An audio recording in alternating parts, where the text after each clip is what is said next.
আসিফ মুনির খুব বাজেভাবে ট্রাম্পের হাতে ফেঁসে গেছেন। এই আসিফ মুনির লোকটা ট্রাম্পের ক্রিপ্টোকারেন্সিতে তেল মেরে পাকিস্তানকে আমেরিকার কাছে টানে, এবং যেটা নিয়ে আজকে আমেরিকান কংগ্রেসে কিন্তু প্রশ্ন উঠছে। কিন্তু ট্রাম্প তো টাকা ছাড়া কিছু বোঝে না। তো জাগে, কিন্তু ট্রাম্প আর একটা জিনিস ভালো বোঝে, সেটা হচ্ছে বিজনেসের ট্রানজাকশান, রাইট? তো ট্রাম্পের হঠাৎ মনে হচ্ছে, আরে আসিফ মুনির তো বেসিক্যালি আমাকে খাটিয়ে ওটা পাকিস্তানের নাম্বার 1 হয়ে গেল। গোটা মুসলিম বিশ্বে এখন আসিফ মুনিরের বিশাল খাতির। আপনি আরব দেশগুলোতে যান, সব দেশে মানে আসিফ মুনিরকে দাওয়াত দিচ্ছে, সবাই জানে আসিফ মুনির হচ্ছে এখন ট্রাম্পের ঘরের লোক। বলে আচ্ছা দাঁড়াও, তুমি তো ভালোই খেলছো আমার নামটা ভাঙিয়ে। তো ট্রাম্প এবার একটা সুন্দর দাবার চাল দিয়েছে আসিফ মুনিরকে, যে ভাই তুমি যদি এবার তোমার, মানে আমি দেখলাম যে ট্রাম্প আসিফ মুনিরকেও স্ট্যাটাসটা বাড়াতে দিল। তো সৌদি আরব থেকে সব জায়গায় লোকটা মানে ট্রাম্পের কাছে কাছের লোক বলে খুব উঠে গেল। পাকিস্তানি ইমরান খানকে জেলে পায়ে মারতে চলেছিল।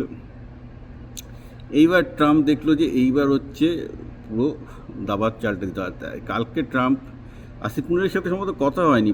ট্রাম্পকে কেউ জিজ্ঞাসা করলো যে আরে আপনি তো বলছেন যে গাজা থেকে মানে প্যালেস্টাইনের লোকজনকে তাড়াবেন, গাজা থেকে প্যালেস্টাইন মুসলমানদের তাড়াবেন, তো এটা কবে হবে? তো বললো যে না না, এটা তো আমি কেন করবো, আমার তো এখন একটা লাসপেন্সার আছে, রাইট? আমার একটা এখন একটা পোশাক কুত্তা আছে, যেটা হচ্ছে আসিফ মুনির।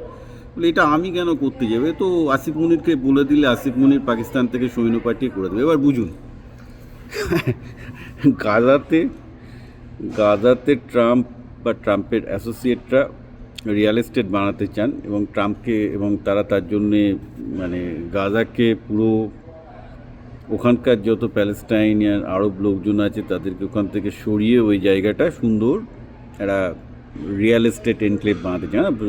সমুদ্রের ধারে প্রপার্টি তো গাজা, বিশাল দামি ব্যাপার। অ্যাকচুয়ালি রোমান আমলে এটাকে প্যালেস্টাইনই বলা হতো ওই জায়গাটাকে, এবং ওখানে তখন রোমান বড় বড় জেনারেলদের খুব সুন্দর সুন্দর বাড়ি ছিল, যেহেতু সমুদ্রের ধারে। তো ট্রাম্প আবার সেটাই ফিরিয়ে আনতে চাইছেন, এবং গাজার তার জন্য যে 40 লাখ লোক আছে তাদেরকে যেখানে খুশি, হয়তো ইজিপ্টে ঠেলে দেবে বা জর্ডনে ঠেলে দেবে, বলে যাও। কিন্তু গাজার এই লোকজনকে সরানোর জন্য কাজটা কী করবে সেটা এখন ট্রাম্প বলছে যে আসিফ, এবার এটা তুমি করে ফেলো, তুমি তো আমার কাছ থেকে আমার নাম ভাঙিয়ে অনেক করছো। এবার তুমি যদি সেটা বজায় রাখতে চাও, তোমাকে তাহলে কিন্তু গাজায় পাকিস্তানি সৈন্য পাঠিয়ে এটা করতে হবে। এবার দেখুন, আসিফ মুনির হচ্ছে একটা হার্ডকোর রকমের ইসলামিস্ট লোক, সবাই জানে। ভয়ঙ্কর রকমের মানে সন্ত্রাসবাদীদের প্রশ্রয় দেওয়া একটা বাজে টাইপের ইসলামিস্ট উগ্রপন্থী লোক। এবার তাকে বলছে যে তুমি গিয়ে প্যালেস্টাইনের মুসলমানগুলোকে সরিয়ে দাও, 40 লাখ লোককে সরিয়ে দাও, গাজার লোকজনকে সরিয়ে দাও, যে গাজা নিয়ে মুসলমানদের বুক ফেটে যায়। তো রাজনীতি খুব জটিল বস্তু আর কি। এখন আসিফ মুনির পড়েছে দুই ফাঁদে। এখন যদি ট্রাম্পের কথা না রাখতে পারে, তাহলে যেটুকু পাওয়ার সে গেইন করেছিল ট্রাম্পের ঘনিষ্ঠ হওয়ার জন্য সব যাবে। আবার যদি ট্রাম্পের অনুরোধ রাখতে যায় যে পাকিস্তানি সৈন্য পার্টি গাজা থেকে প্যালেস্টাইন রিফিউজিদের সরাতে যায়, তাহলে বুঝতেই পারছেন মুসলমান বিশ্বে তার অবস্থাটা কী হবে, বিশেষত যেখানে তার সোর্স অফ পাওয়ারটাই হচ্ছে ইসলামিজম।